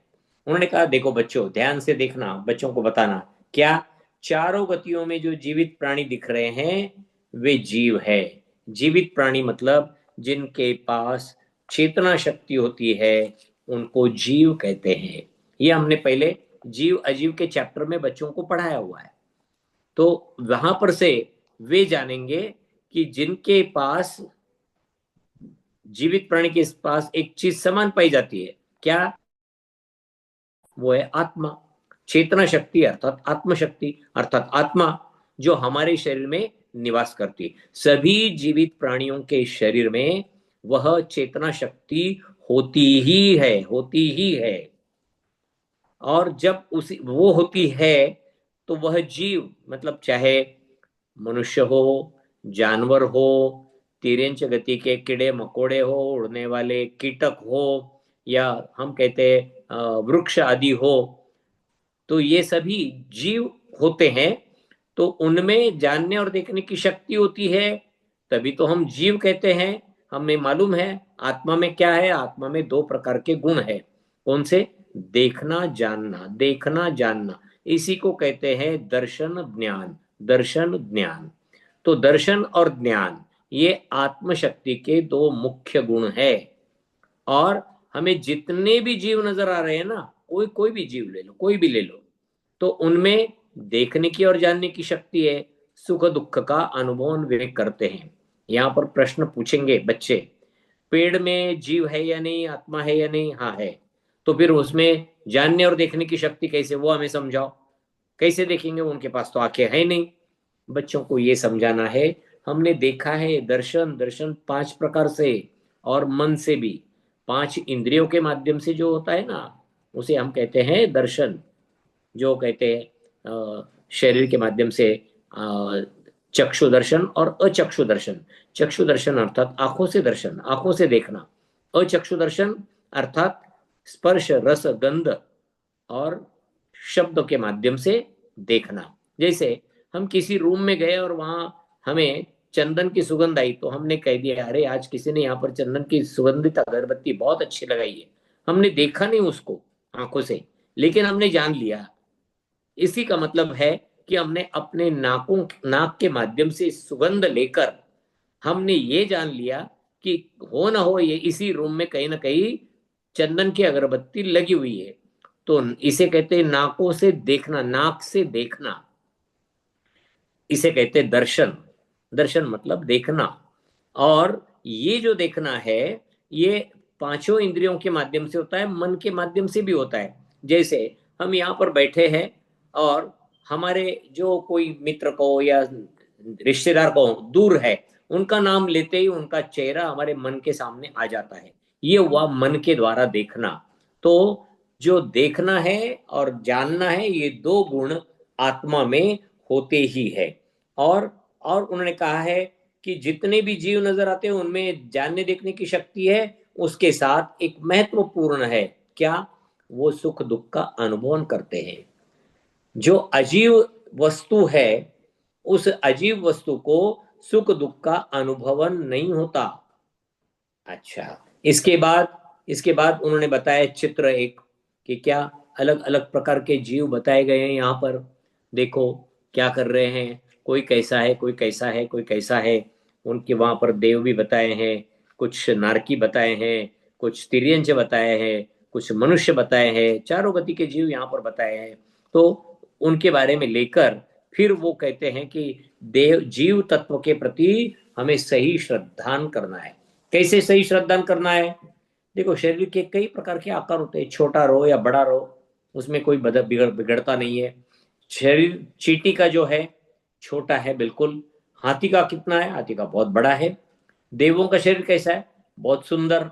नारकियों का अत्यंत कुरूप, अत्यंत बीभत्स, डरावना स्वरूप होता है। अच्छा, उसके बाद शरीर में जो रहता है वह तो आत्मा है। क्योंकि यहाँ पर बच्चों को जरा आत्मा की डेफिनेशन उनके साइंस की दृष्टिकोण से भी समझा दे। साइंस मानता नहीं आत्मा को, ना ही उनके पास कोई डेफिनेशन है, लेकिन हम उनको बता सकते हैं living body minus dead body is equal to soul. जीवित जीवित कोई भी हम कह सकते हैं, व्यक्ति कहो या जीव कहो, कोई जीवित जीव, उसमें से हमने मरा हुआ जीव यह संकल्पना बाजू कर दी, तो जो बचा है वो होता है आत्मा। अर्थात शरीर में से आत्मा निकल जाने के बाद ही वह निर्जीव होता है। तो शरीर में जो वास करता है वो आत्मा है, वही जीव तत्व है, वही जीव तत्व है। और इस जीव तत्व में बहुत ज्यादा शक्तियां, बहुत ज्यादा गुण होते हैं। अनंत ज्ञान, अनंत दर्शन, अनंत वीर्य, अनंत शक्ति, अनंत सुख, ये सब इस आत्मा में पाए जाते हैं। लेकिन आज वो प्रकट नहीं हो रहा है। क्यों नहीं? बच्चे पूछेंगे फिर क्यों नहीं दिख रहा हमको? हमारी आत्मा में इतनी शक्ति है तो फिर हम में क्यों नहीं उतनी शक्ति? उसका कारण ये है, हमने बांधे हुए कर्म वो आत्मा को लपेटते हैं, उतनी शक्ति प्रकट नहीं होने देते। तो कर्म वो उनको रोकते हैं। तो यहां पर आत्मा आंखों से दिखाई दे रही क्या? बच्चों से पूछेंगे हम, क्या आत्मा आंखों से दिखाई देगी क्या? नहीं, दिखाई नहीं देगी। दिखाई क्यों नहीं देगी? क्योंकि आत्मा में स्पर्श रस गंध वर्ण नहीं है। जब नहीं है तो वर्ण नहीं, तो वो आंखों से दिखेगी नहीं। अच्छा, आत्मा का कोई वजन होता है क्या? नहीं, वजन भी नहीं होता है। वजन होता तो हम उसको हर जगह पर तोल कर देख सकते थे, लेकिन नहीं, आत्मा का कोई वजन नहीं होता है। अच्छा, और क्या? आत्मा, यह जीव तत्व कभी समाप्त होता है क्या? नहीं, जीव तत्व कभी भी मरता नहीं है, समाप्त होता नहीं है। हाँ, उसने धारण किया हुआ शरीर छोड़कर वो अन्य जगह पर अगला शरीर धारण करने के लिए जाएगा, तब कहा जाता है यहां जो पड़ा हुआ उसका शरीर है, ये शरीर मर गया। मतलब शरीर में रहने वाला जो था वो जीव मरकर अन्य जगह पर चला गया, ये हम कह सकते हैं। तो ऐसे ही मानना जीव तत्व का सही श्रद्धान है। ये यहाँ पर इसलिए बताया जा रहा है कि हमें बच्चों को सम्यक दर्शन कराना है। जब बच्चों को सम्यक दर्शन कराना है या प्राप्त कराना है, तो जीव का सही श्रद्धान कराना जरूरी। अगर उनके पास गलत श्रद्धान रहा तो मिथ्यात्व आएगा। सही श्रद्धान सम्यक्त्व, गलत श्रद्धान मिथ्यात्व। तो किस प्रकार सही श्रद्धान और गलत श्रद्धान होता है, ये यहां पर हम देख रहे हैं। तो सही श्रद्धान में क्या जानना है? ये जानना है कि आकार आत्मा का नहीं होता है, आत्मा का आकार छोटा बड़ा कभी नहीं होता है, सुंदर या कुरूप आत्मा नहीं होती है। आत्मा तो शरीर में रहती है और वही जीव तत्व है, और आत्मा में ही अनंत शक्ति पाई जाती है। आत्मा कभी भी आंखों से दिखती नहीं। क्यों नहीं दिखती? क्योंकि उसमें स्पर्श रस गंध वर्ण नहीं है, इसलिए नहीं दिखती। बच्चों को तो ये भी पूछ सकते हैं हम, क्या आपको हवा दिख रही है क्या? नहीं। फिर हवा है या नहीं? हाँ, है हवा। जैसे हवा है, हमने उसे अन्य तत्वों से जान लिया, मतलब जैसे स्पर्शन इंद्रिय से हवा जान लिया, लेकिन आत्मा स्पर्शन इंद्रिय से भी जानी नहीं जाएगी। आत्मा तो किसी के द्वारा, आंखों के द्वारा वगैरह नहीं दिखाई देती, ना ही उसका वजन होता है, उसको तोल नहीं सकते आत्मा को अलग से। और दूसरी बात, यह आत्मा कभी नाश को प्राप्त नहीं होती। मरती नहीं मतलब क्या? नाश को प्राप्त नहीं होती। ऐसा श्रद्धान जीव तत्व के बारे में सही श्रद्धान है। अब उल्टा श्रद्धान, जीव तत्व के बारे में उल्टा श्रद्धान क्या कहा है उन्होंने? उल्टे श्रद्धान में कि अपने स्वयं को आत्मा नहीं मानकर शरीर मानना। मैं हूं, मैं मतलब क्या? ये जो मेरा शरीर है, ये शरीर ही मेरा, मैं हूं, यही मैं हूं। नहीं, शरीर को मैं कहना गलत है। बच्चों को ये समझाना, अनादि काल से हम शरीर लेते आए छोड़ते आए, लेते आए छोड़ते आए, जन्म मरण अनादि काल से हमारा होता आया है। अभी हमारा जन्म हुआ तो हमने ये शरीर धारण किया है। जब हमारी आयु पूरी होगी तो हम ये शरीर छोड़ देंगे, आत्मा इसमें से निकल जाएगी। तब उसको कहते हैं, ये आत्मा नहीं मानकर अगर शरीर ही माना हमने तो तत्व के प्रति उल्टा श्रद्धा हुआ। और शरीर शरीर के सुख में सुख मानो, शरीर के दुख में दुख मानो। जैसे हमें कोई कहीं पर बहुत दर्द हो रहा है जोड़ों में, और हम ये कह रहे हैं कि मैं बहुत दुखी हूं क्योंकि मेरे जोड़ों में दर्द हो रहा है बहुत ज्यादा, और उसी को हम अपने आप में दुखी मानते, तो ये उन्होंने कहा ये जीव तत्व के प्रति गलत श्रद्धा है। किस में दर्द हो रहा है? मैंने धारण किए हुए शरीर में दर्द हो रहा है, जो मैंने स्वयं ने धारण किया उसमें, और उसकी वजह से मुझे दुख हो रहा है। क्यों हो रहा है? क्योंकि मेरा आसाता वेदनीय कर्म उदय में आ रहा है, मुझे दुख हो रहा है। तो शरीर के सुख में सुख नहीं मानना, लेकिन माना तो क्या होगा? जीव के प्रति उल्टा श्रद्धा। शरीर के सुख में सुख मानना, शरीर के दुख में दुख मानना, अपने आप को राजा मानना या बहुत श्रीमंत मानना, या अपने आप को बहुत गरीब या दरिद्री मानना, मैं बहुत सुंदर दिखता हूं या मैं अत्यंत कुरूप दिखता हूं, या मैं बलवान हूं बहुत ज्यादा, नहीं नहीं मेरे पास कोई शक्ति नहीं, मैं निर्बल हूं, मैं मूर्ख हूं, या मैं बहुत बुद्धिमान बहुत होशियार हूं, ऐसे सब कुछ समझना जीव तत्व के प्रति गलत श्रद्धा है। बच्चे आपको हर जगह पर पूछेंगे कि क्या फिर हम अपने आप में सुंदर माने या ना माने, तो उनको कहना शरीर सुंदर या कुरूप हो सकता है, आत्मा नहीं। आप अगर मानेंगे तो शरीर को मानो कि मेरा शरीर सुंदर है कर कर, या मेरा शरीर कुरूप है कर कर, अच्छा सुस्वरूप नहीं है कर कर मानना, ये शरीर के बारे में जानो। लेकिन आत्मा, सबकी आत्मा समान है, ना किसी के कुरूप है ना स्वरूप है, ना शक्तिवान है ना दुर्बल है, ना हम कह सकते हैं कि कोई बहुत श्रीमंत है या गरीब है। आत्मा कभी श्रीमंत और गरीब नहीं होती है। तो जीव तत्व कभी गरीब श्रीमंत नहीं, सुंदर कुरूप नहीं, बलवान निर्बल नहीं, या फिर मूर्ख चतुर नहीं, सबके आत्मा में समान ज्ञान है। प्रकट जो हुआ है वो अलग अलग कर्मों के कारण प्रकट हुआ है। कर्म जितना गहरा उतना कम प्रकट। कौन सा? हमारी जो कहते हैं हम ब्रिलियंसी, होशियारी, हमारी होशियारी क्यों प्रकट हो रही है? ज्ञानावरणीय कर्म उतना कम, ज्ञान प्रकट ज्यादा। ज्ञानावरणीय कर्म का आवरण ज्यादा, ज्ञान कम प्रकट।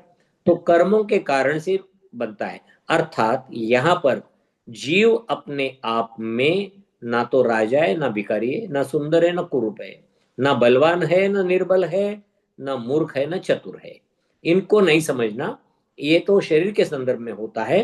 तो शरीर को आत्मा नहीं मानना, शरीर को अगर आत्मा माना तो वह जीव के प्रति उल्टा श्रद्धान होगा। इस प्रकार जानना है। यहाँ पर अपना समय खत्म हो गया। इसके आगे का चैप्टर, ये चैप्टर बहुत महत्वपूर्ण है। जो हमें मालूम है तत्वार्थ सूत्र का सूत्र, जो कहते ना हम जीवा जीव आसरो बंध संवर निर्जरा मोक्षास तत्वम, तो वो जो सूत्र है उस सूत्र के आधार से इस चैप्टर की रचना है। बहुत सुंदर चैप्टर है। इसको हम पढ़ेंगे तो हमें तत्वों की पहचान होगी, और बच्चों को तत्वों की पहचान कराना बहुत जरूरी होता है। ठीक, यहाँ पर अगर चैप्टर को लेकर कोई आपके मन में शंका है तो आप पूछ सकते हैं।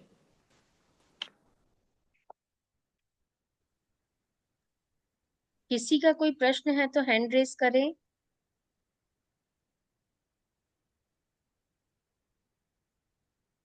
और यदि अभी किसी का कोई प्रश्न नहीं है और वो लोग चाहते हैं कि नेक्स्ट हाँ, क्लास में स्वाध्याय करके आए, तो प्रमिला प्लीज आप प्रमिला 15 मिनट समरिया पहले आइए। जी जी प्रमिला जी। प्रमिला समरिया हम कुछ जी जी। जय जिनेन्द्र गुरु जी। जय जिनेन्द्र। ये हम पूछ रहे थे कि हम लोग वात पित्त कफ को एलोपैथी में किस तरह से उसको समझें। एलोपैथी में नहीं है, ये संकल्पना ही नहीं है। हम्म, क्योंकि हम पित्त कहेंगे तो वो कहते हैं हाइपर एसिडिटी या एसिडिटी, वात कहेंगे तो उनके पास वात का कोई शब्द है ही नहीं। जी वो तो आर्थराइटिस कहते हैं, या फिर अच्छा मोटापा कहते हैं, तो वो बोलते हैं कि फैट बढ़ गया आपका बहुत ज्यादा। नहीं, एलोपैथी की तुलना आयुर्वेद से मत करिए। आयुर्वेद के प्रिंसिपल तत्व या ज्ञान अलग ढांचे पर है, एलोपैथी के तत्व या प्रिंसिपल या ज्ञान अलग ढांचे पर है। दोनों की तुलना आपस में नहीं होगी। यही बात मतलब ये भी सिद्ध होगी इससे कि हम आयुर्वेद के हिसाब से एलोपैथी का ज्ञान वहां अप्लाई ना करें, एलोपैथी के हिसाब से आयुर्वेद का ज्ञान अप्लाई ना करें। वो दोनों भी शास्त्र अलग अलग है, दोनों की बातें अलग है। जी जी, धन्यवाद। जी। अगला प्रश्न है, हाँ, सत और ध्रुव में क्या अंतर है? इसमें दोबारा। सत और ध्रुव में क्या अंतर है? सत, सत का मतलब होता है अस्तित्व में है। ध्रुव में, ध्रुव का अर्थ होता है उसी पर्याय में हमेशा रहेगा, पर्याय नहीं बदलेगी उसकी। अर्थात पर्याय नहीं बदलेगी मतलब आभासी पर्याय नहीं बदलेगी उसकी। तो सत का मतलब ये होता है जो जो भी इस विश्व में अस्तित्व में है वो सब कुछ सत है। ध्रुव क्या है? जो जिस प्रकार से होना है या हो रहा है वो होता ही रहा है, रह रहा है, तो हम उसे ध्रुव कहेंगे। या फिर उसका अस्तित्व, जैसे हम कहते हैं ध्रुव तारा उत्तर दिशा में ही दिखता है, वो अपनी जगह पर स्थिर है, तो उसे हमने ध्रुव शब्द कह दिया। ये ध्रुव तारा है। ध्रुव मतलब उसका स्थान अड़िग है, स्थान बदल नहीं रहा है। तो नहीं बदलना ये ध्रुव के लिए लिया जाता है। कोई कोई कर्म का बंध ध्रुव बंध कहलाता है, मतलब वो बंध होता ही रहता है, होता ही रहता है, होते ही रहता है, इस प्रकार। तो इन दोनों में अंतर अलग रूप से लेना है। सत का मतलब होता है पूरे विश्व में अस्तित्व, कहीं पर भी, किसी भी रूप में, कैसे भी। लेकिन ध्रुव का मतलब होता है शायद पर्याय, पर्याय के रूप में उसको हम ले सकते हैं कि वो उसी पर्याय में बहुत काल तक, चिर काल तक हमें दिख रहा है, तो हम उसे ध्रुव कहेंगे। इसका मतलब ये भी हो सकता है अलग से कि हम भले ही उसकी पर्याय रूप में ना लेते हुए उसका अस्तित्व हमें उस रूप में दिख रहा है तो हम ध्रुव रूप में कहेंगे। जी धन्यवाद पंडित जी। अगला प्रश्न है, क्या तिल अनाज में आता है? जी। क्या तिल, दोबारा। तिल पट्टी हाँ, खाते हैं ना, तिल, क्या खाते हैं? तिल तिल हाँ, तिल। हाँ, अनाज में आता है? अनाज की व्याख्या क्या करेंगे?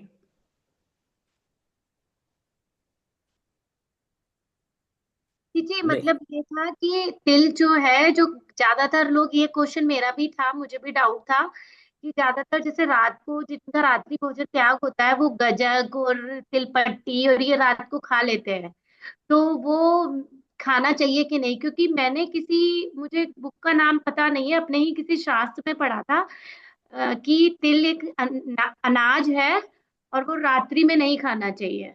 देखो हमारे यहाँ जो भी लिया जाता है ना, त्याग, त्याग की बात चल रही है, तो हम्म। त्याग इस प्रकार लिया जाता है, खाद्य स्वाद्य लेय पेय, अच्छा। इसमें लिया जाता है।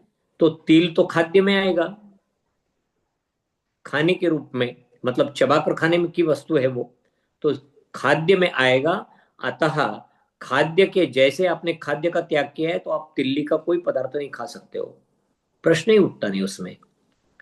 तो इस प्रकार से लेना, यहाँ अनाज है या और कुछ है ये मत लगे। अगर अनाज नहीं तो आप क्या बोलेंगे उसको, क्या कहेंगे आप उसको? नहीं, हम क्या लगाएंगे कि अन्न के चार भेद, खाद्य स्वाद्य लेय पेय। खाद्य के रूप में जो है वो खाद्य के स्वरूप में ही जाने जाएंगे। चबाकर खाने की वस्तुएं अक्सर खाद्य में आती है, जो चाट कर खाने की वस्तु आती है वो लेह्य में आती है। खाद्य स्वाद्य, स्वाद्य मुख को स्वाद देने वाली वस्तुएं, वो मुख को स्वाद देने वाली वस्तुएं स्वाद्य। लेह्य उंगली से लेकर या चम्मच से लेकर चाट कर खाते हैं, उसको कहते हैं लेह्य। और पेय पीने की वस्तुएं, द्रव पदार्थ, इनको कहते हैं पेय। इस प्रकार ही लेना चाहिए और उस प्रकार से समझकर ही हम उनका त्याग या उनको छोड़ने की बात करें। जैसे तिल्ली रात को खानी चाहिए या नहीं खानी चाहिए, आपका नियम क्या है पहले बताओ। आपका नियम अगर ये होगा कि हम जो रोटी सब्जी दाल चावल है वो नहीं खाएंगे, तो रोटी सब्जी दाल चावल में अगर तिल्ली नहीं आती तो आप खाओ। लेकिन जैन दर्शन के मुताबिक रात्रि में तिल्ली भी खाना मना है, क्योंकि रात्रि भोजन त्याग का है। हमारे तो वो कुल परंपरा है, कुलाचार है, सबसे पहले कुलाचार आता है रात्रि भोजन त्याग। तो कुलाचार में रात्रि भोजन त्याग है, तो नहीं खा सकते हम लोग, तिल्ली नहीं खा सकते रात्रि में। कोई तिल्ली ही क्या, कोई भी वस्तु नहीं खा सकते रात्रि में। ठीक। पंडित जी, जैसे रात्रि में कई लोग है ना, वो आइसक्रीम घर की जमी हुई और ये सब खा लेते हैं, तो वो भी नहीं खाना चाहिए जिनका देखो रात्रि। देखो देखो, यहाँ पर मैं फिर से अवगत कराता हूँ।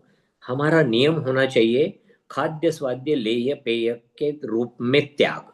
अगर आपने खाद्य का त्याग रखा है तो आप स्वाद्य लेह्य और पेय ले सकते हो। लेकिन जैन दर्शन में कहा है चारों प्रकार के आहार का त्याग रात्रि में होना चाहिए, ये जैन दर्शन ने कहा है। तो जैन दर्शन के अनुसार त्याग क्या होगा? चारों प्रकार के आहार का त्याग। उपवास करते हम क्या बोलते हैं? चारों प्रकार के आहार का त्याग, खाद्य स्वाद्य लेह्य पेय का मैं त्याग करता हूं 36 घंटे के लिए, उसे कहते हैं हम उपवास। खैर, यहां पर यह भी ध्यान में लेना है कि मेडिकल साइंस, आजकल मेडिकल साइंस भी कहता है रात्रि में मत खाओ। बहुत बड़ा एक संशोधन का जोर चला है सब तरफ, और वो कहते हैं कि सर्केडियन रिदम के अनुसार रात्रि में अगर आप खाओगे तो आपको कई प्रकार की बीमारियां होगी। तो रात्रि में कुछ नहीं खाना है, नील बाय माउथ, एनबीएम, ये आजकल का ट्रेंड चल रहा है। और वे कह रहे हैं इसके माध्यम से diabetes, blood pressure, heart attack, cancer, मोटापा, ये सब, ब्लड प्रेशर, सब सब सब कंट्रोल में आ जाते हैं। क्या करना पड़ेगा? रात्रि का भोजन पूर्णतः रोकना पड़ेगा, पूर्णतः।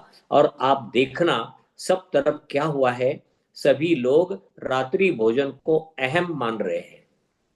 हर कोई, किसी के भी घर में देखो, रात को बैठेंगे और सब इकट्ठा आए तो कुछ ना कुछ खाने की वस्तु, खाने पीने की वस्तुएं सर्व की जाती है और सब गपशप मारते हुए खाते रात्रि को देर तक। और उसी के कारण से ये कई प्रकार के प्रॉब्लम्स हमारे सामने खड़े रह रहे।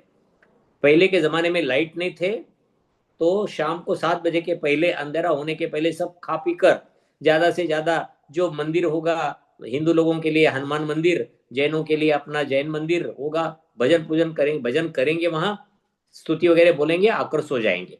जल्दी सोना जल्दी उठना नियम था, और सब काम हाथ से भी थे, हेल्दी रहते थे।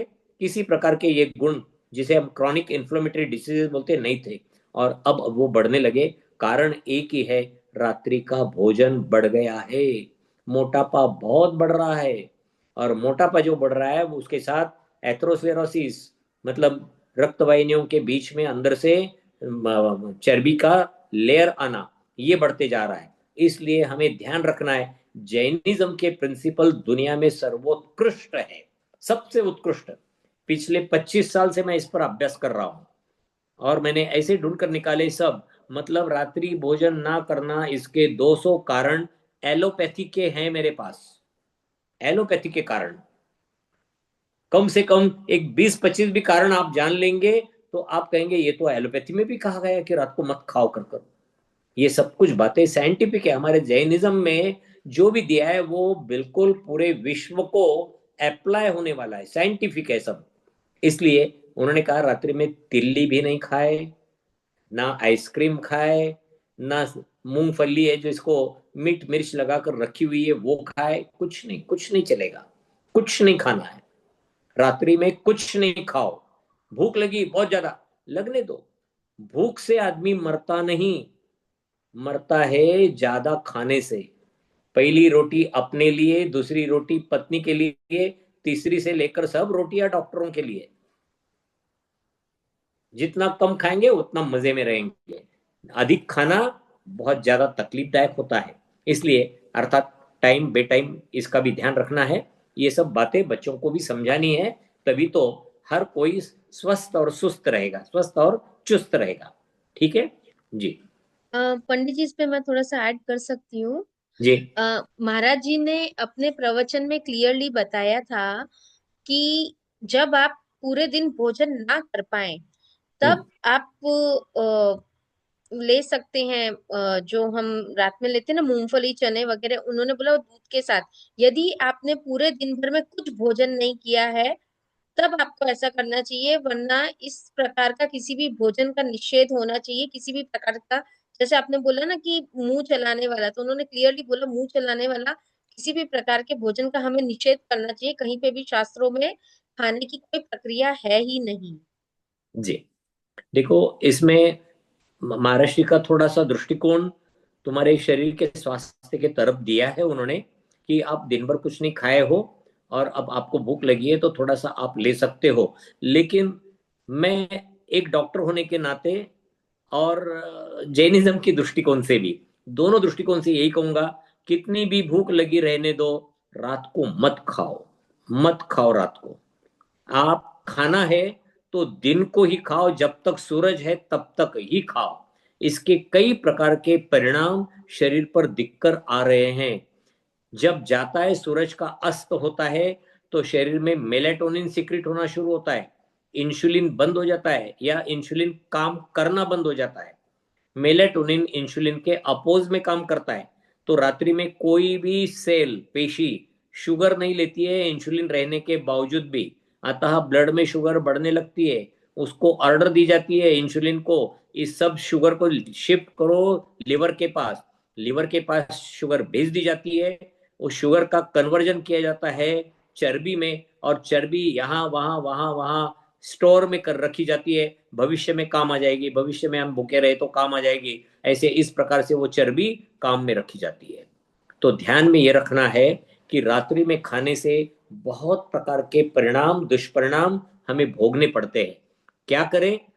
आप सुविधा रखें कि दिन भर में आपको कुछ समय शाम को तो भी कम से कम ऐसा समय मिले कि हम उस समय खा लें।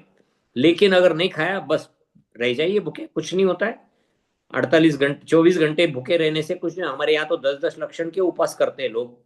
ठीक है, आपको तकलीफ हो रही है तो उसमें भी आप कुछ ना कुछ अच्छी तरह से उसकी इंक्वायरी कर कर फिर ले, एट रैंडम नहीं लेना है। जैसे आपने भाई भूख लगी और फिर ठंडी के लड्डू बनाए हैं तो एक लड्डू खा लेते हैं, नहीं चलेगा।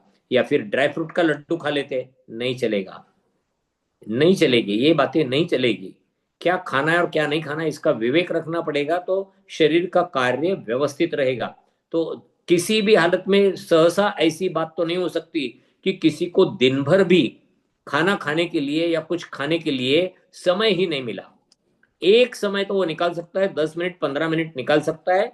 10-15 मिनट में वो एक समय का भी भोजन अगर कर ले और फिर कुछ ना खाए तो भी उसकी बॉडी उसे बहुत अच्छा रिस्पॉन्स देगी।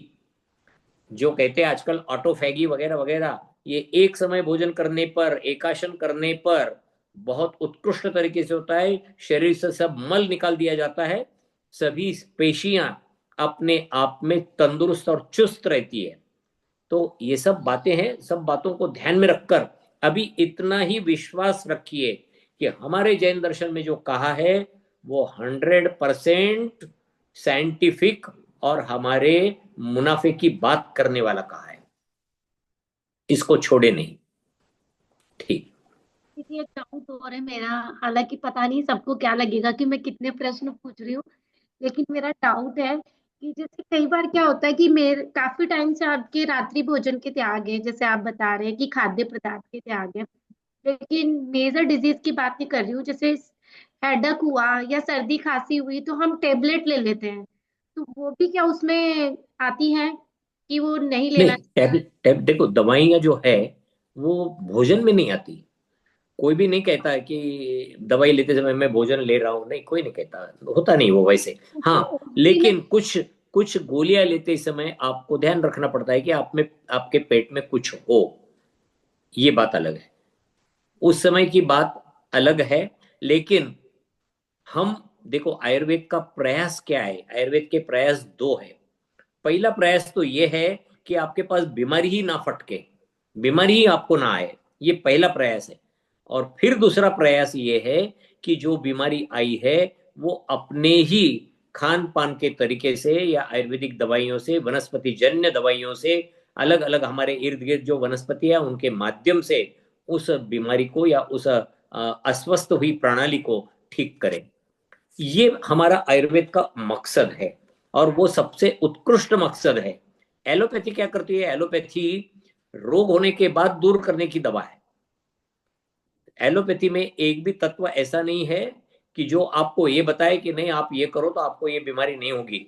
हाँ, वो कहते कि चर्बी वाला अनाज मत खाओ तो आपको हार्ट अटैक नहीं आएगा, ब्लड प्रेशर नहीं आएगा, वो बोलते हैं। लेकिन आयुर्वेद कहता है कि आपको जो लेना है वो प्रमाणबद्ध तरीके से ही खाने पीने की चीजें रखे, उसमें वसा वगैरह, तेल वगैरह, घी वगैरह इनका प्रमाण अत्यधिक ना हो, एक संतुलित आहार बनाकर ले, उससे आपका बिल्कुल शरीर भी संतुलित रहेगा। तो शुरू से हम बच्चों को सिखा रहे, तो बच्चों को अगर शुरुआत से ही सिखा दे तो क्या होगा? बच्चे अपने आप में ध्यान रखेंगे तो उनको मोटापा आना या ब्लड प्रेशर होना या डायबिटीज होना या ये सब बातें रुक जाएंगी। ये चैप्टर बच्चों को बहुत अलग तरीके से सिखाना चाहिए, क्योंकि आजकल 12-13 साल से लेकर ही बच्चों में हार्ट अटैक का प्रॉब्लम देखने में आ रहा है। सजग हो जाइए, अपने बच्चों में कहीं वो तो नहीं पनप रहा है, वो बिना बीमारी तो नहीं पनप रही है, ये हमें देखना पड़ेगा।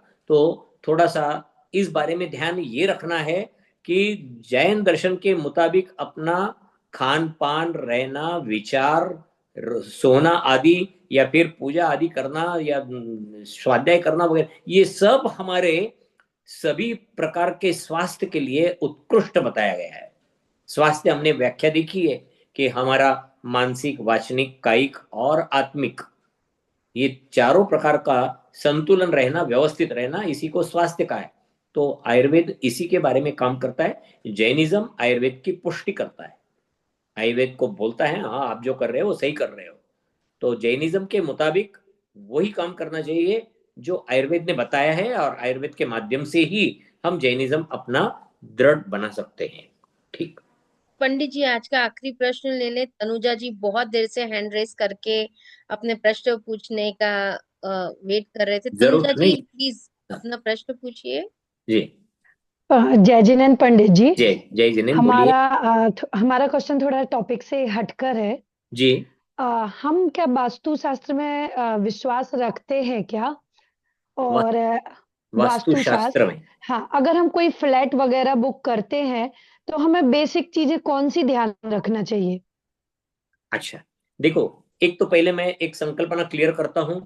वास्तुशास्त्र क्या दिशाओं का महत्व या वास्तुशास्त्र क्या जैनिज्म मानता है कि नहीं मानता है?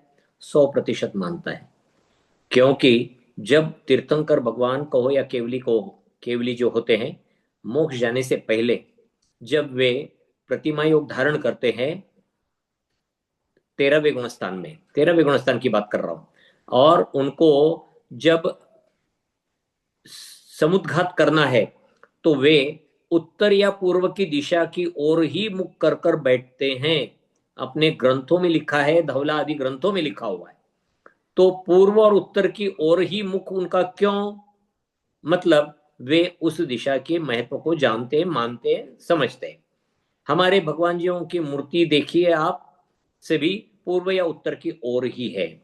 इससे यह सिद्ध होता है दिशाओं का महत्व हमारे जैन दर्शन में माना गया है। ऐसा क्यों कहा जाता है, इसके लिए हमने जब चर्चा की थी पंडित जी के साथ, स्वर्गीय पंडित रतनलाल जी बेनाडा साहब के साथ, तब उनका कहना आया था अणु के बारे में 2 मत है, लेकिन जो आचार्य अणु को चौकोर मानते, चौकोर, बिल्कुल चौकोर, ऐसे चौकोर की जिसे 6 दिशाएं हैं, ऊपर की, नीचे की और चारों दिशाएं, 6 दिशाएं हैं। ऐसे चौकोर अणु के दृष्टिकोण से एक अणु में अगर दिशा पाई जाती है तो अणुओं से बनने वाले स्कंद और स्कंदों के माध्यम से बनने वाली वस्तुएं, इनमें दिशाएं पाई जाएगी और दिशाओं का महत्व वहां पर आएगा। हमारा रहने का जो स्थान है उस स्थान में भी दिशा का बड़ा महत्व है। जो हमारा उत्तर और पूर्व, ये 2 मुख्य शुभ दिशाएं मानी जाती है। दक्षिण और पश्चिम ये अशुभ दिशाएं मानी जाती है। अशुभ का मतलब कम शुभ, मैं अशुभ नहीं बोल रहा हूं, कम शुभ मानी जाती है। तो क्या करें, हल्का हल्का जितना भी काम है वो सब उत्तर और पूर्व की दिशा में रखे। जो हेवी वर्क कहो या अशुभ वर्क कहो, वे आप पश्चिम और दक्षिण दिशा की ओर रखें। इससे ध्यान में आएगा कि आपको अभ्यास, स्वाध्याय आदि का या अपने घर में ग्रंथ आदि रखने का स्थान ईशान्य दिशा में होना चाहिए। हमारा जो किचन है, किचन वो जो होना चाहिए वो हमारा पूर्व और दक्षिण दिशा के बीच में आग्नेय दिशा में होना चाहिए। गैस हमारी आग्नेय दिशा के कॉर्नर में ही होनी चाहिए। पानी का स्थान किचन के ईशान्य दिशा में, किचन के ईशान्य दिशा में रहे। उसके बाद भोजन की व्यवस्था जो हो वो जहां तक हो सके ब्रह्म भाग में हो। ब्रह्म भाग मतलब पूरे वास्तु का मध्य भाग को या किचन से लगकर को, वो होता ही है अक्सर। अच्छा, शयन कक्ष जो है वो मुख्य व्यक्ति का शयन कक्ष यह नैऋत्य दिशा में ही हो, नैऋत्य कोने में। नैऋत्य कोना आता है पश्चिम और दक्षिण के बीच का, वही हो। और वायु विजन जो होता है वो वायव्य दिशा से अच्छी होता है, तो वायव्य दिशा की ओर हमारी हमेशा जो कहते हैं हम विंडोज वगैरह वगैरह हमारा होना चाहिए। द्वार कौन सी दिशा में हो? द्वार हमारा उत्तर, ईशान्य या पूर्व दिशा में ही हमारा द्वार हो, उससे हमारा ज्यादा अच्छा फायदा कहा जाता है। इसके कई कारण है। मेरा बहुत सटीक कहो या जिसे हम कहेंगे डीप नॉलेज को इसके बारे में नहीं, लेकिन मैं एक स्थूल रूप से जितना वास्तुशास्त्र जानता हूं वो इस दृष्टिकोण से मैंने देखा कि जो हमारे अष्टांग निमित्त विज्ञान जो कहा जाता है वो उसमें वास्तुशास्त्र भी लिया जाता है। तो वास्तुशास्त्र के दृष्टिकोण से हमें ये ध्यान में रखना है और उसमें हमें ये तत्व हमारे माथे में या अपनी बुद्धि में आना चाहिए कि जब हम स्वस्थ रहेंगे तभी हम धर्म की आराधना कर सकते हैं। स्वस्थ रहने के लिए हमारे रहने का स्थान उत्कृष्ट हो। उत्कृष्ट स्थान वास्तुशास्त्र के मुताबिक ही होता है। तो वास्तुशास्त्र के मुताबिक रहने का स्थान, रहने के स्थान से हमारी स्वस्थता, स्वस्थ शरीर में स्वस्थ विचार और स्वस्थ विचारों के माध्यम से जिनवाणी और जैन दर्शन का अध्ययन, स्वाध्याय वगैरह कर कर हम अपने आत्मा का कल्याण करना निश्चित रूप से पालन कर सकेंगे। इसलिए वास्तुशास्त्र का महत्व हमें इस दृष्टिकोण से देखना चाहिए। ठीक है, यहाँ तो पर पंडित मैं ये, हाँ जी बोलिए। तो ईशान कोण मतलब उत्तर और पूरब का जो कोना बनता है उसे हम ईशान कोण बोलते हैं। जी और ईशान कोण साइड मतलब टॉयलेट वगैरह नहीं होना चाहिए। बिल्कुल, मैंने कहा अशुभ बातें ठीक वहां है। नहीं होनी चाहिए। शुभ बातें ठीक। कहाँ? पूर्व, उत्तर, ईशान्य और पूर्व, इनमें शुभ बातें। भोजन करना है, अध्ययन करना है, स्वाध्याय करना है, पूजा करनी है, घर में प्रवेश करना है, वहां बैठकर बातें करनी है, आए हुए मेहमानों को हमें बात करनी है। ये सब बातें हमारी इन तीन दिशाओं के माध्यम से, तीन बाजू में माध्यम से होनी चाहिए। फिर बाकी की बातें, शयन कहो, मल विसर्जन कहो, ये सब बातें दक्षिण या पश्चिम दिशा के बीच में, नैऋत्य दिशा, इसमें सब हमारे यहाँ होना चाहिए। इतना ही नहीं, हमारे सोने की दिशा जो है, सोने के लिए सिर हमारा हमेशा या तो दक्षिण में या फिर पश्चिम में होना चाहिए। पूर्व की ओर या उत्तर की ओर उठते ही हमारा मुख हो, ऐसा हमें सोना चाहिए। ठीक। जी जी। और पंडित जी जब हम मतलब जो हम गेट अपन देखते हैं ना कि कौन सी दिशा में है, जब हम घर में एंटर करते हैं तो वो पूरब की दिशा में होना चाहिए, एंट्री गेट। एंट्री गेट पूर्व की दिशा में है। हाँ होना चाहिए। नहीं, देखो मैंने कहा उत्तर, ईशान्य और पूर्व, इन तीनों दिशा में किसी भी दिशा में रहे तो कोई दिक्कत नहीं। जी जी। जी ठीक। धन्यवाद पंडित जी। जी जी जी। मेरा एक क्वेश्चन है जय जिनेन्द्र। जय जनेन्द्र। हम लोग किताबें कहाँ से मंगाएं? क्या? ये जो आप पढ़ा रहे हैं पंडित जी, ये किताबें कहाँ से मंगाएं? ये मतलब जो शिशुशाला कुमारशाला किताब है वो, हाँ जी। ये किताब आप दीदी से संपर्क करो, उनको बोलो वो आपको आप कहाँ पर हो? हम यूएसए में हैं। हाँ, तो आपको वहां पर पीडीएफ फॉर्मेट में वगैरह पहुंचाने का वो काम करेंगे। जी ओके, थैंक जी, जी मैंने आपको अपना फोन नंबर भी दिया है चैट में।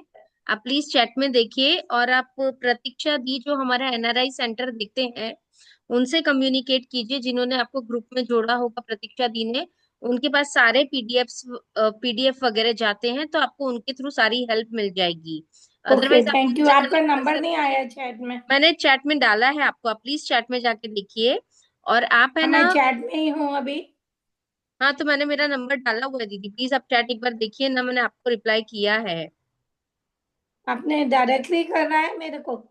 जी जी दीदी, क्या हम ओके। हाँ जी, यहाँ हाँ पर जी। समापन करें? हाँ मधु दीदी, अगर आपको कोई भी प्रश्न हो तो आप रुक जाइए, बाकी अपन सब है ना नहीं, जिनवाणी स्तुति अब करके। बाकी के प्रश्न जो है वो हाँ आपके अपने अपने ग्रुप पर डालने के लिए कहिए जी उनको, हम उनके उत्तर वहां पर देंगे, ठीक है? जी। मुझे कहीं जाना है, हाँ हाँ जरूर जी जी, है, बिल्कुल जी बिल्कुल। इसलिए। जी, ठीक ठीक। Thank you. आइए सभी लोग जिनवाणी स्तुति करेंगे, उसके बाद कायोत्सर्ग करके ही अपना स्थान छोड़ेंगे। सबसे क्षमा उत्तम क्षमा। जावाणी के ज्ञान से सूझे लोकालोक, सोवाणी मस्तक नमो सदा देत हूँ धोख। हे जिनवाणी भारती, तो ही जपो दिन रैन, जो तेरे शरणा गए, सो पावे सुख चैन। जय बोलो जिनवाणी माता की जय, सिद्धांत शास्त्र की जय। सबसे जय जिनेन्द्र, सबको क्षमा उत्तम क्षमा। जो सही कहा गया वो जिनवाणी का मानकर ग्रहण करे, गलत कहा गया होगा मुझे समझाइए, मैं अपनी धारणा ठीक कर लूंगा। धन्यवाद धन्यवाद। जय जिनेन्द्र। यदि कोई भूल चूक हुई हो तो सबसे क्षमा, सबको क्षमा, उत्तम क्षमा। जय जिनेन्द्र। जय जय जिनेन्द्र। जिनेन्द्र। क्षमा, उत्तम क्षमा।